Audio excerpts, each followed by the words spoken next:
Well, here we are, and a massive welcome to you, our 7,000 amazing subscribers, to another insightful episode here on InfoSec Live of Selling Cyber. Back after a summer break. You may have noticed we've got no chat on the screen today. We're having a bit of a technical issue with that, so do keep dropping your questions and your comments in. We will be picking them up. They're just not going to be up on screen. But back to the show, where Greg Van Der Gaast and I explore how vendors can impress additional value from their offerings in a way that can drive real change to the security landscape. Joined today by Michael Wager, but before we bring him on, and Greg, I'm your host, Simon Linstead, and sharing stories and best practice has led to nearly 100,000 views of our content here on YouTube by you, our amazing subscribers. So a huge thank you for your engagement. And thanks to your support, it's also led to the launch of our in-person community-driven events in the UK and the US with a focus on knowledge sharing, networking, and definitely no sales pitches. Check out our events page for more info. Link is in the description. And our next event, our next leadership event, is on August the 31st in Tampa Bay. Drop me a message if you'd like to find out more.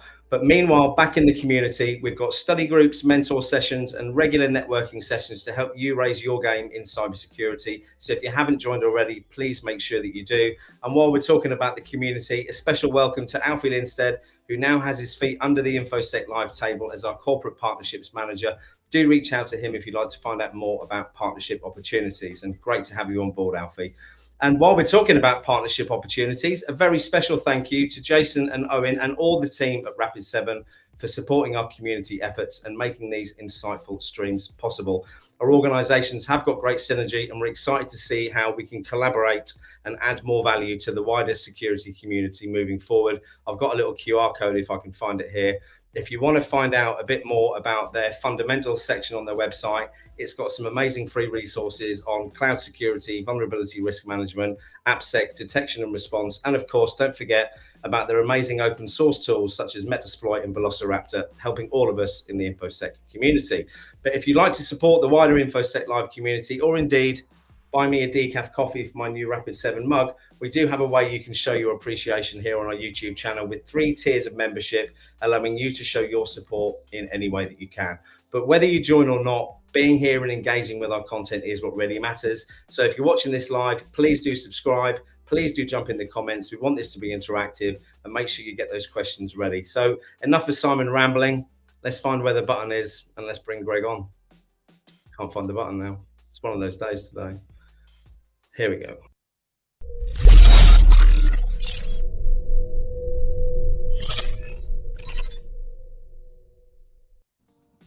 It's been a rocky start, really. How are you?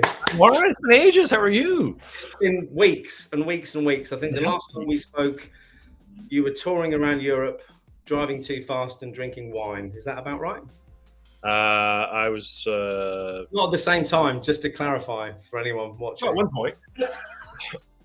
I think we were driving at acceptable speeds in Europe. There we go. Roundabout upon in this country. Yeah, but I think it was, well, we spoke there, but I think the last time we did one of these was a couple of weeks prior to that. It was, I was back 3 weeks ago, so it's been like a month and a half. It's been and since you're back, you've got some news as well, I think. we started a new job. Yeah. Where I'm supposed to be presentable and respectable. How's that going? There's an adjustment period needed, but I may have just been told off slightly by my boss about something. You need to know where the guardrails are, Greg. Yeah, I don't know. I need guardrails in my life anyway. And you've also got, before we bring Michael on, you've also been working on a book as well, haven't you? I am finally nearing completion of this book, which Hitachi wants to kind of pre-release at VMworld on the 21st, which is like a hopeless deadline for me. But I'm hoping to get a draft version for those people, which has been really interesting because I've started writing a second book like 3 times and then I'm just kind of scrapping everything. I've got 3 half-written manuscripts on the community. This has just kind of like been a fresh start from a totally different perspective, and I'm kind of looking forward to it. I think a lot of people are gonna be very angry with me, but hopefully, I have no doubt. But that's a good thing, isn't it? I don't know. It's like a very, very blunt look at like why is security the way it is, what got us this way. And I think a lot of it is just human behaviors and a lack of accountability, and why is an approach that's clearly not sustainable according to a lot of trends. And this comes from you working at the world's biggest VAR, doesn't it, as well?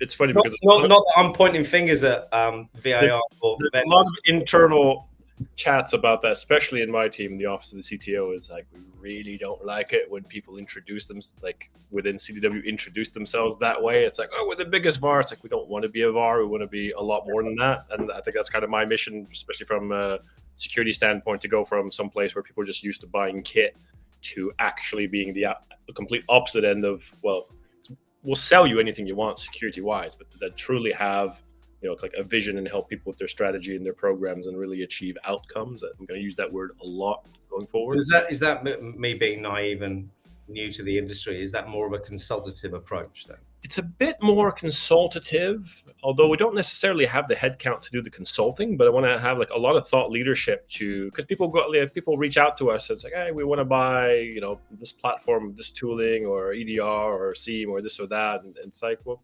what's your security strategy? What's your program look like? And it's kind of like, well, Gartner told us we need to buy this. And I'm like, great, but let's get you guys set up in a certain direction.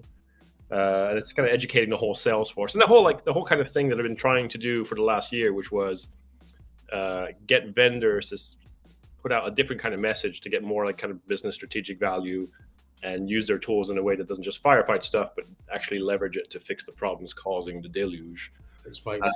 That's nice, but it's one vendor at a time.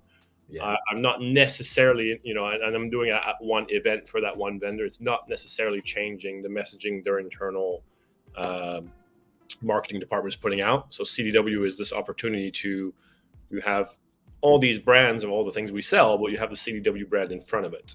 And I can actually go ignore what the vendor says, great solution, but use it like this because you'll get more value out of it. And that's what we want the CDW brand to start representing, and have that as a reason to do business with us, because you have a lot of choices, and we want to give you extra value out of the stuff you buy.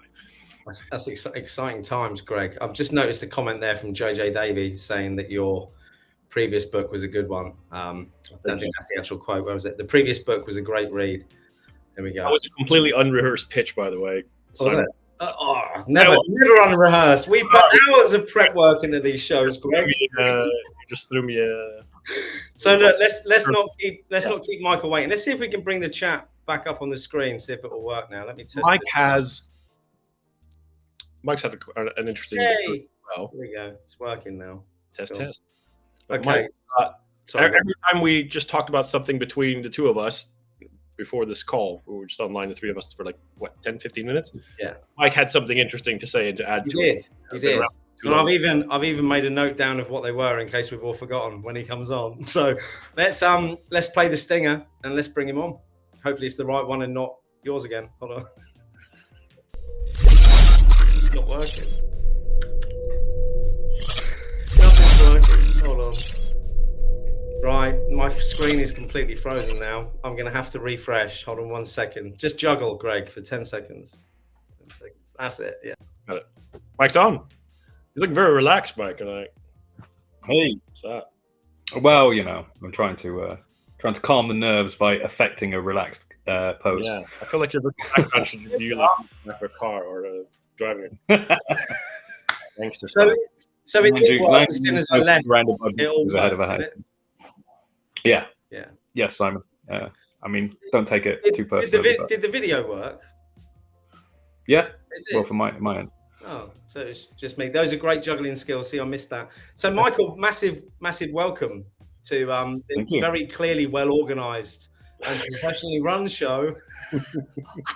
Did we not just say just before we go live, like, oh, bring me on first, but let's get Mike in right away? And instead, I rambled on for 5 minutes, which was about 3 times longer than you said we would. And I said, no, that's long. I could see him tapping his feet in the green room. So Mike, tell the audience a bit about yourself before we start digging into random conversations about sales in cyber.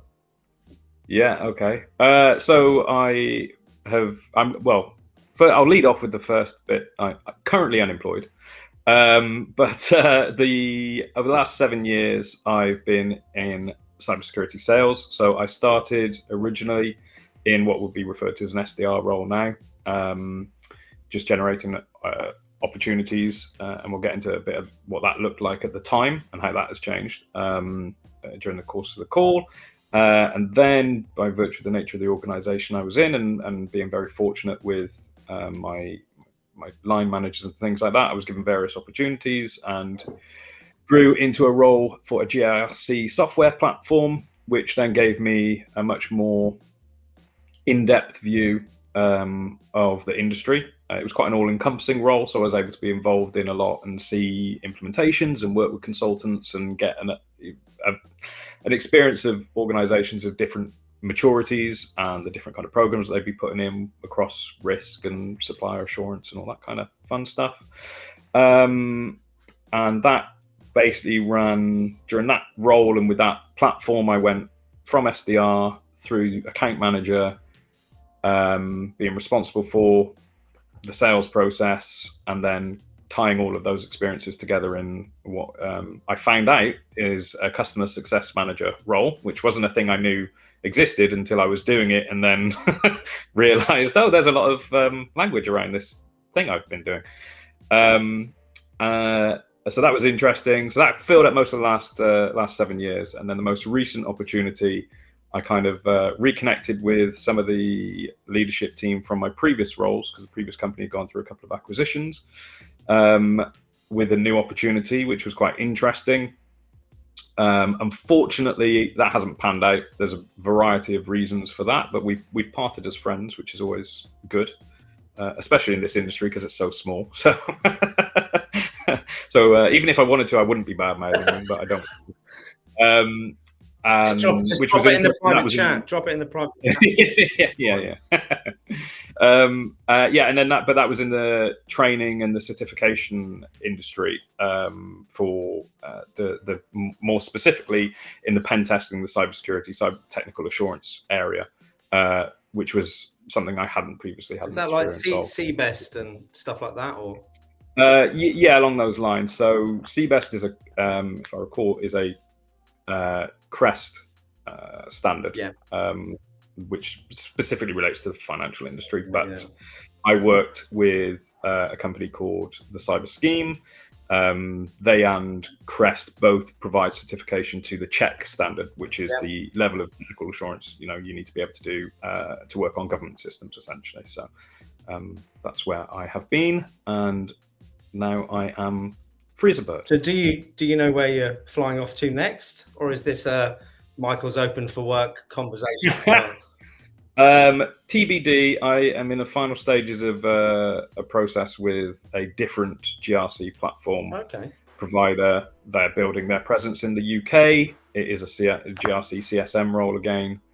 And these guys have people whose job it is just to be as renewals managers. So like that's a big chunk of work that I used to do that I'm not going to have to do. So this job really appeals. So hopefully that pans out well.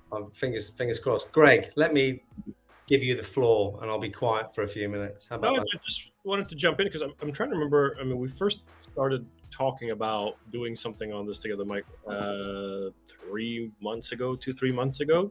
Because one of the things that interests me is like you never actually hear about the certification industry. Yeah. And that I'm very curious about it, just high level, how it works. Because I know, there's a lot.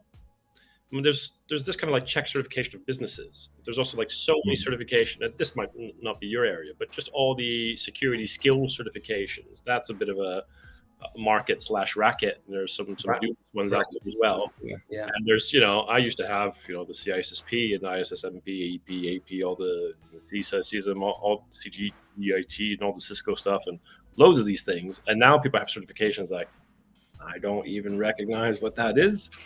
So I don't know how useful that is for employment purposes. And they potentially spent hundreds of pounds to get that unrecognizable. I've always been amazed. Yeah. Sorry, and one thing I've always been amazed is the courses industry around that. Because I remember I've gotten all these certifications, but I've never gone to a course. I was literally just go to the bookstore, Borders in the States and Barnes and Nobles before they went bankrupt. Thank you, Amazon. And I buy a lot of stuff. It's really fun. But I can't have coffee on Amazon is the issue. And just read the book for a couple of weeks and then go and take the exam. And it would cost me like $100 or $200 or maximum, $300-400 for the certification. Inflation and all that stuff goes up. But people go to like 2-3 day boot camps and spend thousands of dollars now. And I've rented quite a bit. I don't know how much of this is what you used to do, how many insights you have on that, and even just the check stuff. I'm really curious how it just works from a commercial standpoint. Yeah. So not all of it relates to TCS, but I did get a good view of it as a consequence. So you said you don't hear about the certifications industry very often. You're right. And generally when you do hear it, it's somebody posting something along the lines of the bad guys don't have certificates, which is a fundamental misunderstanding of what the certification process is designed to do. So if we take the view that there are no bad actors as far as companies that are generating certificates, let's just justify the existence of them. It's an independent verification that you can do the things you need to do. It has value. It has a very clear and direct and implicit value. And for the individual going into a role, it's exactly the same value that they can represent to an organization if we're talking about ISO or something like that. It's independent verification that you know what you're supposed to be doing. It's a snapshot in time, so it doesn't guarantee that you're doing it properly all the time, but at least you know what you should be doing. So it's a good start. Also, if we're talking about our white hat hackers, then the reason that they don't need certs is because the bad guys don't have scope. They don't have any concerns about breaking stuff. It's just a completely different thing. And that whenever I see that, the bad guys don't need certs thing, I get a bit annoyed. Yeah. So there's that. Put that to one side.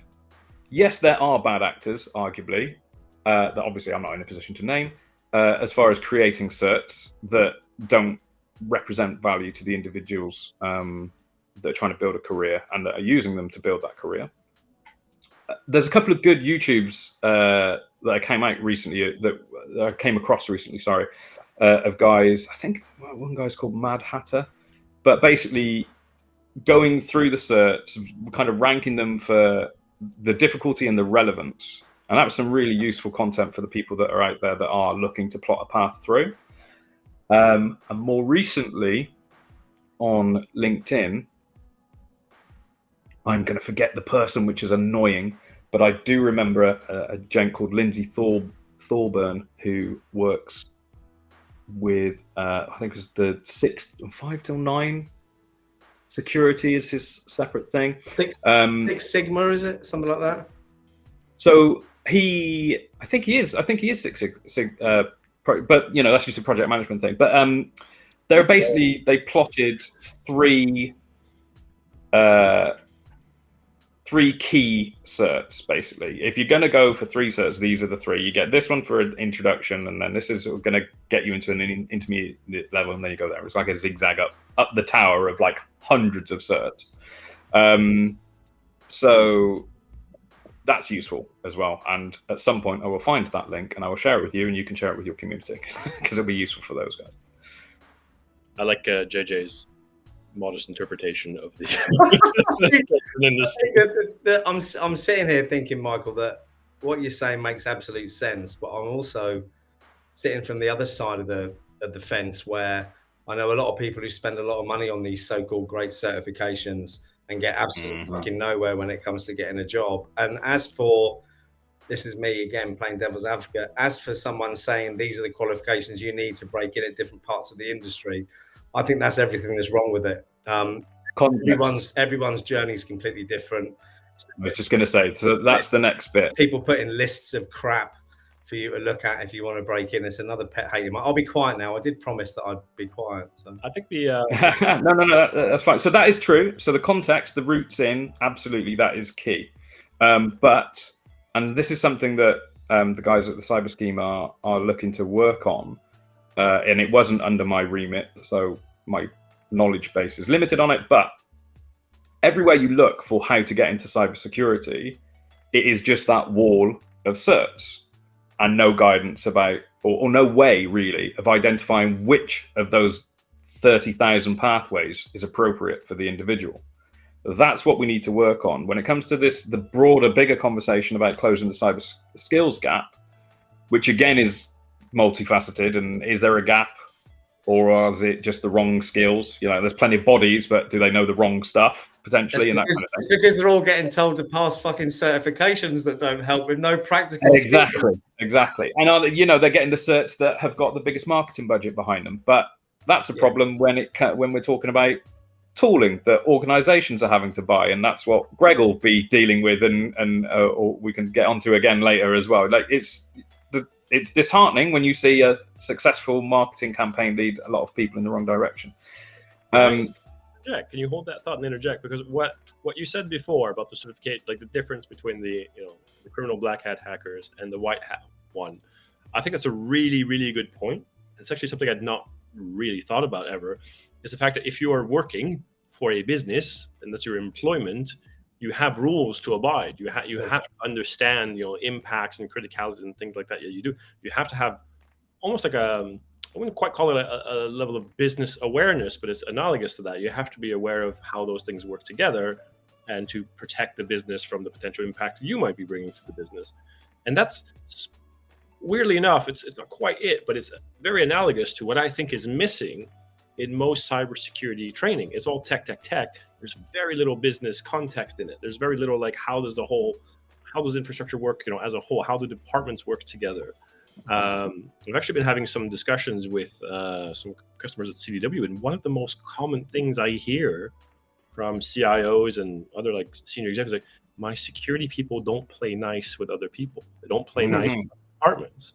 That's actually one of the most common recurring themes. I find that really, really interesting. I feel like it's one of the reasons why I'm not really a fan of certifications, because we're not teaching what I think is a really, really fundamental set of skills to actually be able to have business impact. You've got to understand how a business works first before you can try and protect it. Exactly. I think jumping into those comments that are coming in, there's one here. If we don't grab them, we won't get them through. No matter what my viewpoint is on certifications, there are certain ones where if you haven't got them on your resume and you're trying to break into the industry, you're absolutely right, Michael. You are going to really struggle, whether that's CompTIA, Sec Plus, or whatever it might be. Florian's question is, do hiring managers look for certs and qualifications on resumes? I think they do. Yeah, because it's the quickest way to sort the wheat from the chaff. Unless you want a scenario where your interview process is going to be 5 or 6 stages and you have to do aptitude assessments and technical assessments as part of the hiring process, then that's what the certs kind of allow you to circumvent to some extent. Yeah.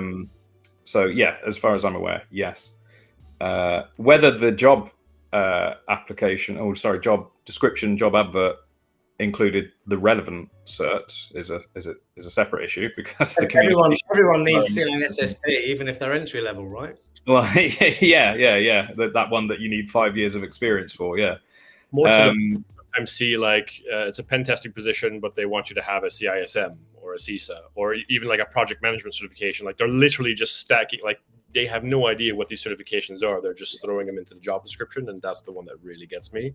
I feel like and the other thing is, even if someone doesn't have a certification, as someone used to hire people, like you should know enough about your area to be able to tell quite quickly whether someone's competent or not, just from hearing them talk and stories and that kind of stuff. So the people that have that technical knowledge to be able to gather whether someone's competent or not are busy doing their job and being pulled away for a hiring process that's going to pull them away from doing the main thing. It's capacity, and also speed. The two problems are the root cause of every problem, especially in cybersecurity. Picking up on JJ's question there, the certifications only teach their version of knowledge, not the real academic definitions, concepts, and constructs. Yes, which is why you need to be really careful about whose certs you study towards. So just straightforwardly, if it's NCSC accredited, that's a good thing to be looking for if you're UK based.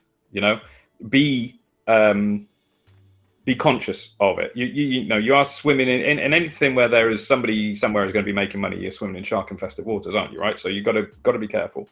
And yes, certifications are only teaching one thing, and it is important for the individual to recognise that, as we said, a cert, achieving a cert, and even an audit of that cert is a snapshot in time, and it's the responsibility of the individual, if they want to be doing their job to the best of their ability, to be staying on top of things on an ongoing basis and not just rest on their laurels. They learned, got a cert a year ago, which is why you have to redo these certs every year, because it's not just because that's a way for the certification body to make extra money, though in some cases, yes, it is.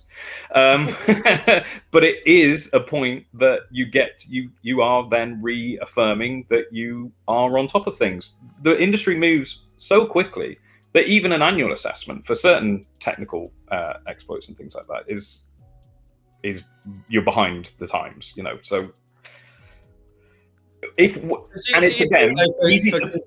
for continuing professional education, then, Michael, is there not a better way of keeping up to date and recording that than doing an exam once a year? Because I think we all learn differently for a start, don't we? Yeah, well, you've got the professional development points, PDP, CDP, whatever it's called. CPEs and CPEs. Continuing professional development, CPD. That's what it was. That's what we called it in financial services anyway. I think they call it something different here, don't they? Yeah, well, it's all different shades of the same thing. Yeah. So that exists and is, like anything, done well, is a good and positive thing. But that there are various exploits for that. You can rock up to a talk and log an hour's worth, of points against the thing, and was the talk even any good? And the way that process get verified, like the verification of the verification process, is where is that? So the point I was going to make is we can pick holes in anything. So if we're going to say like certifications are pointless and useless and there's no value, what do we do instead? Now, one of the things that I was exploring and trying to establish with a few clients is to bring that kind of process in-house. So rather than it be certs that are this forest of certs that are out there, where only really a handful are actually impactful, would be for organizations to develop their own in-house certs and plot a path. So those certs then could that makes sense. Yeah, because then those your in-house cert is pointed at your internal infrastructure, your environment. When things have changed significantly, so when you need to actually like re-up on the knowledge base. everybody that's coming through gets put through that process. I'm just going to talk about that, Adam. And all these other certs are just a technical ability. And from the bottom up, and we'll talk about this about CISOs, the most important skill in cybersecurity is the one that is often most absent, which is the soft skills thing. So, Greg, earlier you said regularly these clients that you've been speaking to recently, they say my security team don't play nice with people. Well, because within the cybersecurity industry, especially around risk management, there's always conversation about how humans are the weakest link. And they're not the weakest link, they're just the largest attack vector, or attack surface. So, but when there is this culture of it's that idiot that clicks that obvious phishing link, they're the problem. Well, we've told you, you know, that contempt that can arise. That's a result of maybe insufficient soft skills, and then that goes right the way up to CISO, because another larger, you know, contributory problem, arguably, is the number of times you hear the problem is, oh, you know, the company, the business aren't listening to the CISO. They're not taking the cybersecurity team's advice. Whose fault's that? Why aren't they? Exactly. Well, because you're not making it impactful for them, because you don't have the soft skills to do that. You don't have the broader business knowledge to put it in the context of the things that are going to affect them. Yeah. So that's on you. But then that's also still part of another one of the problems, which is that cybersecurity, information security, it's a bolt-on to a business function too often. As a consequence of that, it's a hurdle that gets put in people's way rather than the framework on which the organization is built to function. Which is yet another reason why it's actually so important, because unfortunately the security industry has got to the point where, and I think the industry itself is responsible for this, we've made security this separate, really complicated thing that people don't understand and just kind of leave over there, which also takes away a lot of the accountability for it. But you have to, if you actually really want to be altruistic and help the business and really implement security into the business processes and really help, you have to overcome that perception, which means you have to be a really, really good communicator. And the number of times we see, oh, the business doesn't understand cyber, the business, I'm like, I'm sorry, you've been a CISO for 20 years, let's say, or, at some level of seniority where you report up to people for 20 years. And every single one of those leadership teams has been able to understand their marketing people, their sales people, their finance people, their HR people, their operations people, all these, every other part of the business except for yours. And that's been the case in every single organization you've been over that 20-year career. Is the problem maybe you? Are you maybe not the common denominator as to why they don't understand cyber? Yeah. Or is this irrelevant? Is that a relevant point as well, though? Yes, it is. So is it the CISO's failure, or is it the structure that they're being put in?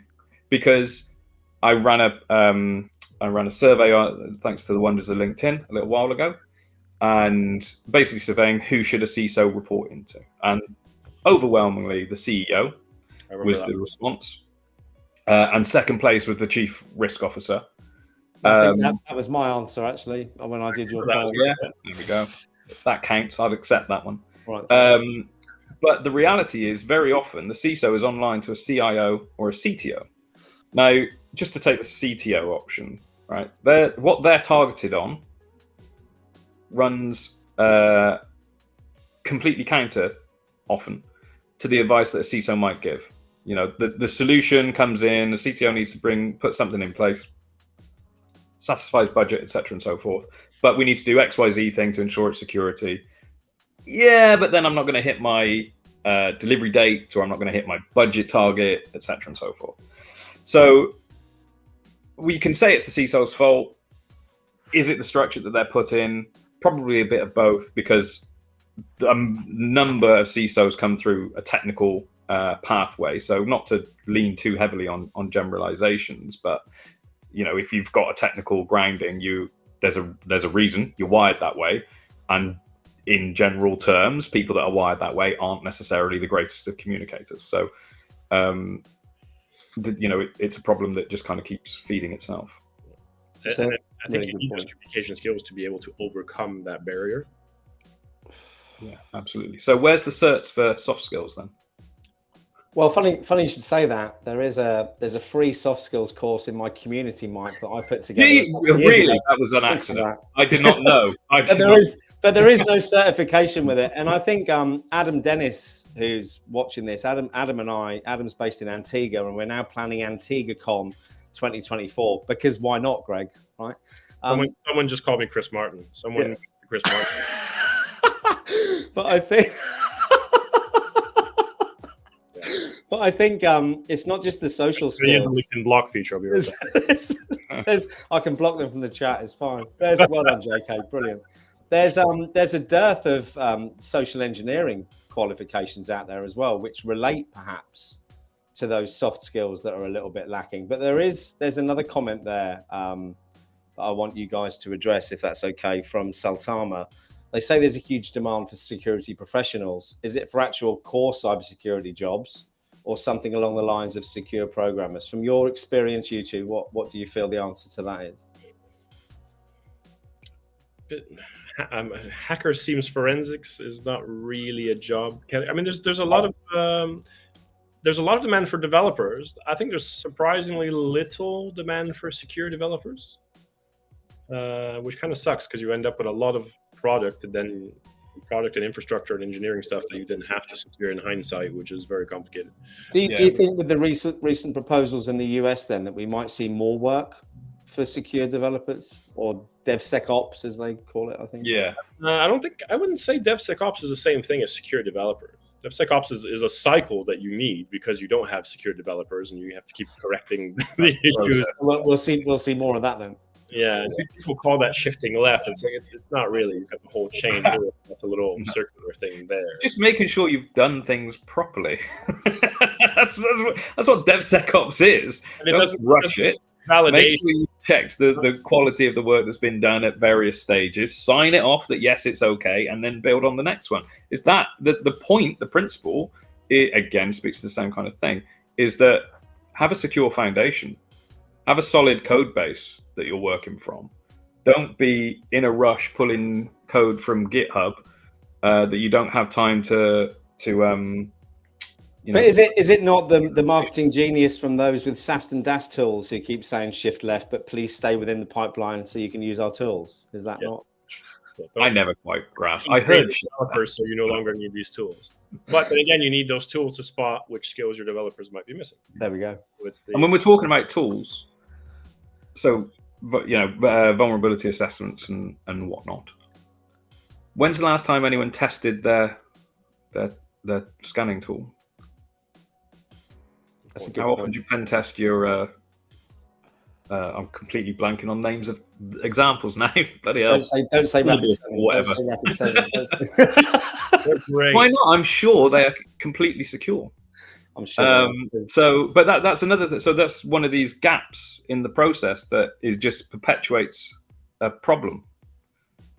Or when people think they're solving a problem, that they're putting out a fire by throwing matches on it potentially. There we are. Net Sparker and Burp Suite. There we go. Zap. Justin's throwing them all in now. While we've got Justin in the chat, actually, Justin's a huge advocate for accessibility by design as well as security by design, and he's doing a big push. We've got him on the show, I think week after next, to talk about why developers and companies aren't making their applications accessible to people with disabilities, because we're missing out in the industry on a huge amount of people, whether it's with hearing issues or whatever it might be. Mm-hmm. None of these tools are designed to suit that. I mean, have you come up across that as a barrier or a problem, Greg or Mike?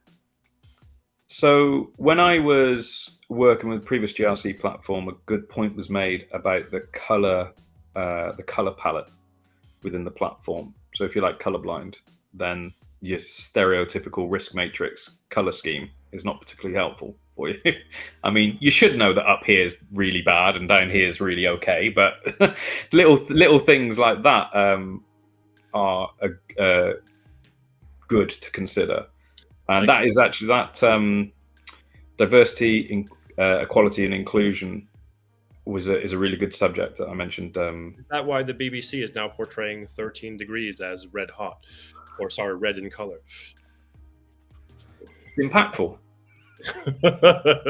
And weirdly enough, like 35 degrees is now blue. I think you need to check out your TV, Greg. That definitely doesn't sound right. I've just got it's a new software they're using for the weather maps. It's nothing to do with that. I actually researched that about 2 weeks ago off a post I think you might have commented on LinkedIn, Greg. Apparently now they're using ground temperature rather than air That's temperature. it. They're reporting air temperature, but they're showing the color for ground temperature. I don't know. That's right. It's definitely there for an impact, though, isn't it? It makes everything look several degrees hotter than it actually is. Well, while we're going off on a tangent on that, so I've been on vacation for the American viewers, holiday for us at home here, to Corfu a couple of weeks back.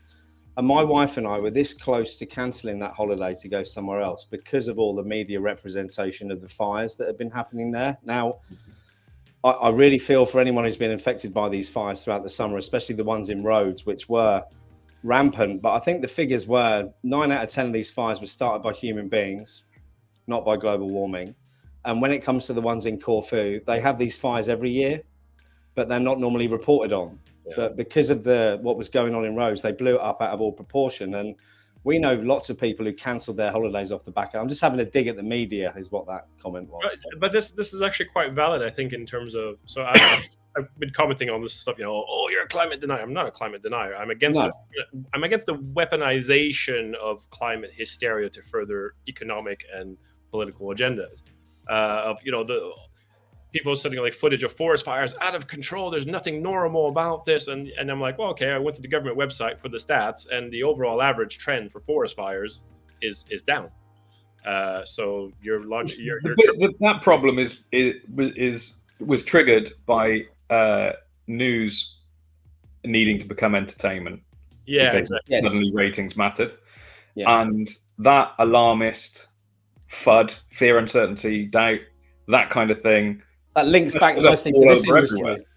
There you go. That's why I used FUD. I don't know where I'm going with this, but and there is a spike this year. But if you think about it, there's no denying it. There is a problem. But let me throw my 2 pence in for anyone who's got an electric car out there. Is that the answer? Have you seen? Mike's got one. I can see on his face. Have you seen the humanity issues around the mining? Have you seen the damage and devastation that's causing? I mean, where are we going to be in 30 years' time if we go that route? Well, on a similar subject, I had an interesting conversation with ChatGPT a few months ago because I asked ChatGPT if it endorsed child slavery. I said no. Why? Well.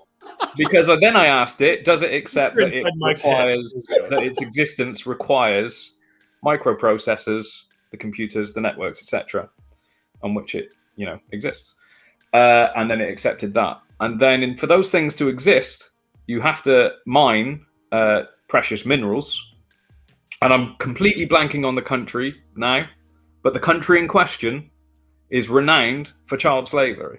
Yes. So ChatGPT and what we're talking on right now is, it's built on some unpleasant foundations. It is. Ask how long it takes for the Earth to break down a lithium battery. Yeah, exactly. Yeah, this is my argument against like, well, we're producing too much plant food, so let's solutionize that by mowing down rainforests, digging big mines, having children dig stuff up, and a lot of polluting heavy metals that will contaminate the water table for millions of years that nature has no way of processing. In the name of sustainability, that's where the kicker is. I love poor old Florian in the chat. I wasn't expecting to hear about child slavery on this pod, but it's a pleasant surprise. Podcast, everything is fair game. But as some of my clients can attest, when it's just an account catch-up call and everything's ticking along fine, the conversation can veer off in some weird directions. So just to resume on the account, sorry, let me just cover that off, Mike. You're not going to have any renewal clients to talk to anymore if you get this new job, so you're not going to get that. Yeah, that's true. Sorry, the forest fire thing, right? So, okay, the trend is actually downwards. This year there is a spike, but if you actually think through the problem, okay, every year we're getting better and better at stopping fires from spreading, whatever, which means every year there's more and more fuel for an eventual fire. And when the fires do happen, they tend to be bigger, which then consumes the more fuel. And then next year, the following years, there is less fuel. And that's the trend you see, like big fire. The next following few years, there's just less dry tinder out there. to actually burn. And those are the trends you tend to see. But people use that in very alarmist ways.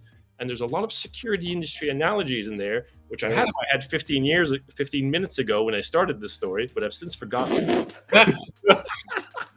Do you know what I love the most is that Adam Dennis is desperately trying to get this conversation back on track. Let's pick up on something Adam mentioned earlier. Thanks, on. Adam. His comment prior to this one about the best trick to teach web dev teams, and I agree with that. That's something I've seen somebody else mention previously as well. But he threw one up about this same problem exists in the software development world. So this was about the language. What this triggered is, in my memory at least, is also the element of expediency, which is a problem. So in software development, you're not given a task and come to us when it's ready.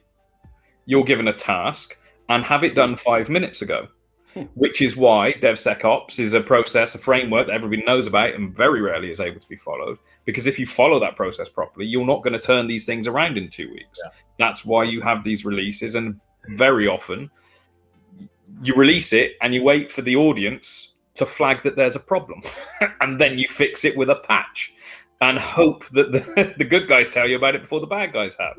Which is what you were referencing earlier, Simon, with basically the US regulations, but I think you mean what Jen Easterly is coming up with CISA. Like, we need to start building quality applications and products. It's not up to the consumer to beta test stuff for you, especially when this stuff goes into production. And we've had people die in hospitals now because of cyber attacks because software wasn't tested. I mean, UK ambulance service is that one of their key systems is down, and they're working on paperwork at the moment since middle of July. I saw the election register stuff also. Yeah, that's today's.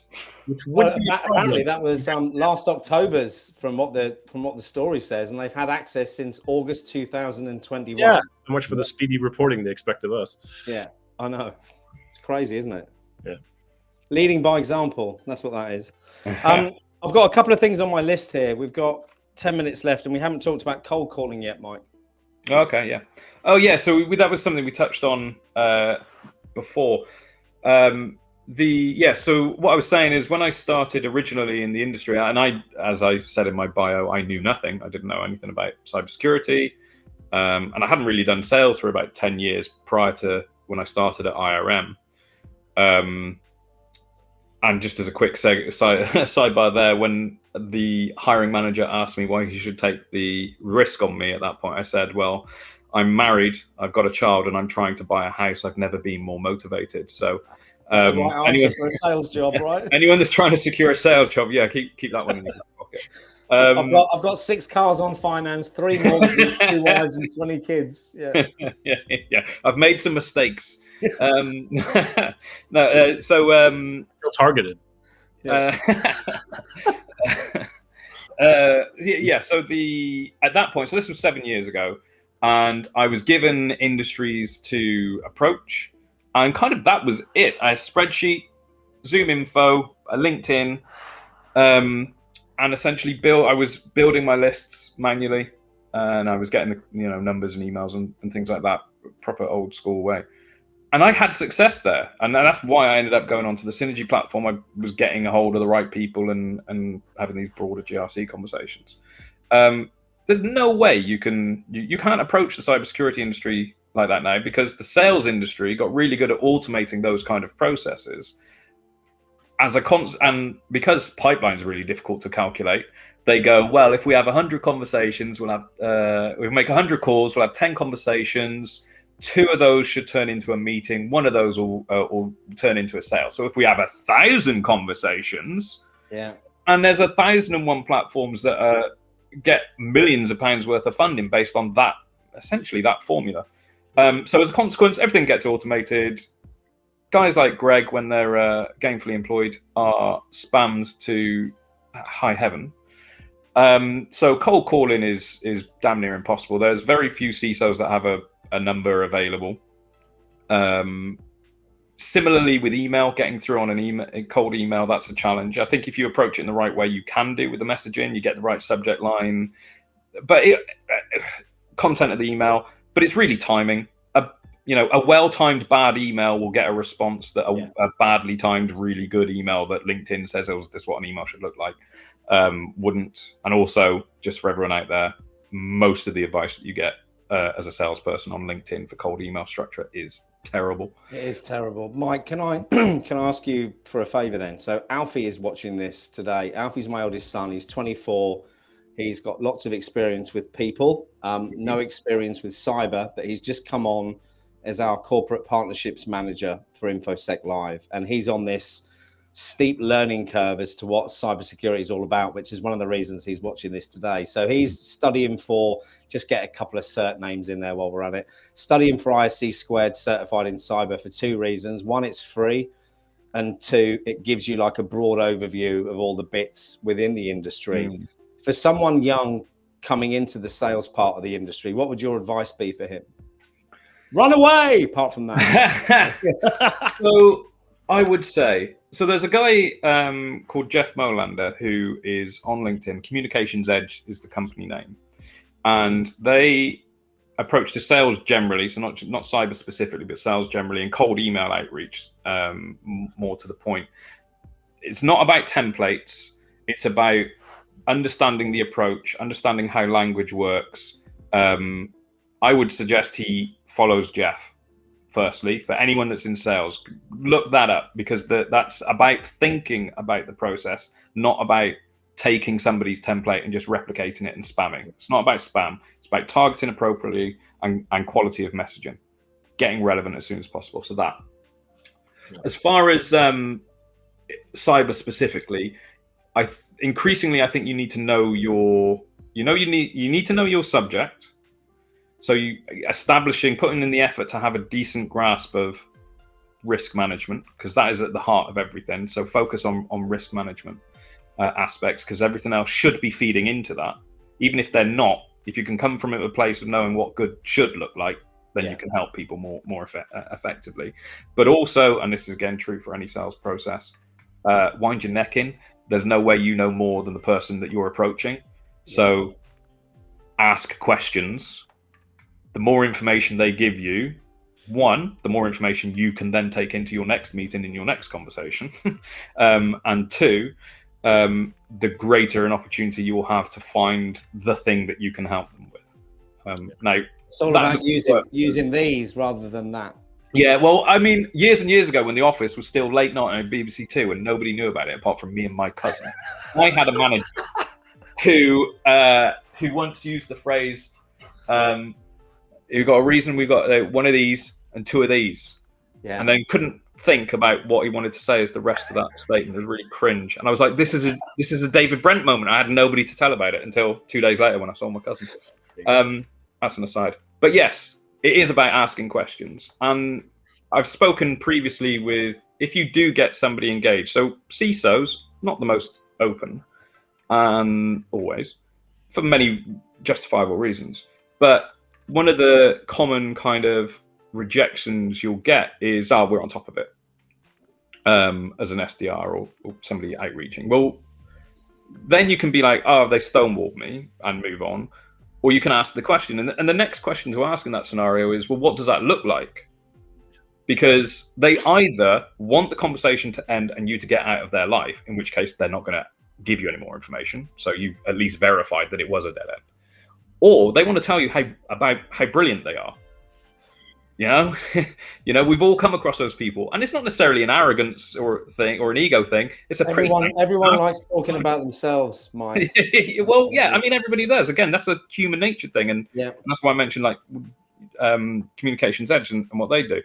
But yeah, and then once they do start to say, well, we did X, Y, Z, ABC, 1, 2, 3, then you get the view of where they are. And then you can, I had it a few times and it'd be like, oh, right. So somebody in the one of the parts of the feedback was that the board were signed on and agreed with what they were trying to do. And I was like, right, well, I know enough about this industry to know that you getting signed off by the board is an achievement in of itself. So that's what I said. And that was my opportunity to kind of verify that I knew the space for that person, because the second I acknowledged that was the biggest achievement, regardless of all these other boxes they ticked, they went, Oh yeah, completely softened to me. We had a much more useful, beneficial conversation, and they actually then asked me for a meeting to talk in more depth because I'd shown I knew at least enough to justify a conversation. So yeah, that was a bit rambling, but hopefully there was something in there for Alfie. No, definitely. Can I just jump in for three things. Like first one, what you said about just like volume, and they're just scaling up the volume, and that actually reached a point where now we just recognize anything in our inbox as we're biased against it, and I think it doesn't scale anymore because there's a loss of effectiveness. And then there's the other thing is getting their attention quickly. And I find that there's actually three things I want to say, but I've lost one of them. Once you start talking to them in a way that actually makes sense, as opposed to just trying to sell them, or not necessarily even with insights or asking questions, and quite often like you got customers, we want to buy, we need this EDR solution, we need this capability, that capability, and you ask them, okay, why, what do you see that fulfilling? What's the outcome? Yeah, exactly. And how have you structured this? Like, what's the overall program look like? And then that's when you realize they're like, we don't have that. And I'm trying to get ISO, and ISO says I need a supplier assurance platform. Yeah. And you're like, okay, we need to take this back a bit and have a much broader conversation. Yeah, exactly. And I think a lot of people don't realize that. And like at CDW, we have some like pre-sale. Funny enough, like with Avant Communications, some pre-sales people who really learned a lot about some Avant Communications, and they found that a very good way of teaching their salespeople how to better communicate security. And they're really focused on the full kind of spectrum of services and how they fit together, which I was quite impressed by. But a lot of people don't have that. They're looking at one thing once. Oh yeah, we've got that sorted, like you said. It's like, okay, well, how does it all fit together? It's like, oh, we have this tool. It's like, okay, and how do you make sure that tool picks stuff up, and how do you make sure this is integrated? And once we've got a third-party assurance platform. Cool. How is that feeding into your enterprise risk management program? Yeah. The name of the product. We print it out and we give it to them, or they upload their spreadsheet. You have those conversations, because I think that's the biggest thing that's missing in security. It's just tech. No one's really thinking about how do you tie this together to actually achieve outcomes. How do I make sure the inputs, A, I'm capturing them all, and B, they're good? How do I make sure that my outputs are good? How do I make sure my outputs are processed properly as the next input? And what's the outcome? Am I just churning through stuff, or am I actually going to fix something? And there's a lot of thought missing from there. Yeah, I mean, like I said, I started 7 years ago, which is nothing compared to a lot of people, but the same problem exists of even when organizations that do have a halfway decent information security process or function, they're siloed, and it's 5 different strands that aren't communicating effectively. And when they're siloed, that's the gaps that, if we want to loop back around to the bad guys again, that's the gaps that they're getting in. You need a holistic program. That's the surest way to security, is to work together. Yeah. Oh, here, David Higgs in the house. David Higgs just jumped in here with his use the 5 whys. Someone wanting to buy a shovel doesn't want a shovel. They want a hole. But actually what they really want is a tree for privacy. Love that, David. Very much. Actually, while we're on the comments, we're pretty much out of time, but Carlos has been here throughout the whole show, and he's asked a question earlier. I'm going to bring it up, and I don't even know what the acronym means, so I'm going to leave that over to you guys. And I feel like you actually did this before the call. Mike. Yeah, we did. Carlos, Mike, over to you. So, so this relates to what is an SBOM first? So that's a software bill of management, bill of materials. Sorry. Okay. And this relates to your third-party supply chain aspect of your broader risk management process. So that's the main point of attack. Every hack you've ever heard of, it wasn't that company that got breached initially. It was one of their smaller suppliers lower down in their chain, because they didn't tier their supply chain risk properly, probably. But anyway, that's another path we can go down some other time. But so as a salute, one of the things that has come up in the last couple of years is this software bill of materials as a way to try and secure the supply chain. The problem with those is what we started to talk on, and I'll pass over to Greg on this in a second, is the code base.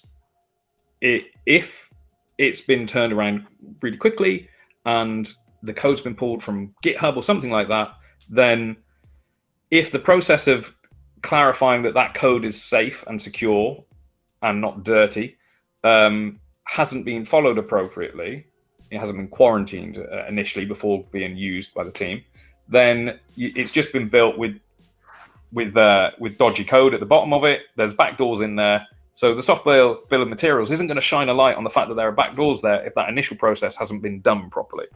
But that's about as much as I know on it. So I'll hand over to Greg. It's 100 times more than I do. Over to you, Greg. Sorry, I just went on and we've all heard of you were talking about, third-party breaches and stuff. And I was actually talking about, it made me think of the Move It thing, even though that is not necessarily soft code that's incorporated into another product. But there's a lot of breaches now happening of Move It. And I just went to the website, and the first thing it says is secure, auditable, automated, and compliant. Sorry. Yeah. But yeah, it's so hard to find out what you actually have in your code base because you're inheriting stuff. The problem now is also the way, we talked about secure software development before. There are very few people do secure software development, and they just like, oh, I need this piece of code to do something. Oh, someone on GitHub has a massive chunk of that will do that, so I'll just include that as a library, and then it'll do. And you have no idea what's actually ending up in the code. There could be a whole library imported full of unused functions with vulnerabilities that you never know are there until someone discovers it. Exactly. And then off topic again, but related, because it all is. We talk about large organizations and them getting exploited, but often they're large because of acquisitions. And we know that asset management processes aren't great anyway. And once you're going through a merger and acquisition process, stuff gets lost. That's a major issue. What the extent to which there are appropriate controls around the cybersecurity verification during an M&A process is another area that's just going to keep cropping up. Unless we establish some kind of certification process where you can verify that people are doing things properly, if only with a snapshot in time. Love it. Guys, thank you so much. We're over time, and I've actually my wife's got to drop me off to pick up my old push bike. I said yesterday I'm going to start riding my bike again to get fit. Luckily, it had flat tires and a chain off. Unluckily, I've given it to my friend who's fixed it, so I've now got to ride it a few miles home. So hopefully I'll see you all tomorrow. If I'm not in A&E under a defibrillator, bringing me back to life. I thought you'd lost your license again. Sorry, say again. I thought you'd lost your license again. No. Again? It's only twice in my life, Greg. It's not that. Three times, including the totting up of points for speeding, if that counts, does it? I still have 0 points. Just rubbing it in, aren't you? But Michael, thank you so much for taking the time to come on.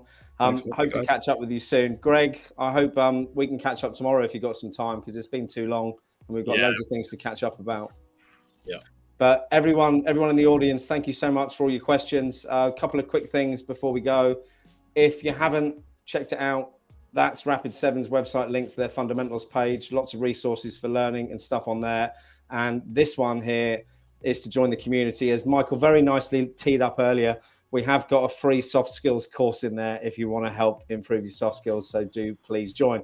Greg, Mike, any final words before we wrap things up? No, none from me. We could go on for a while. There's nothing to say.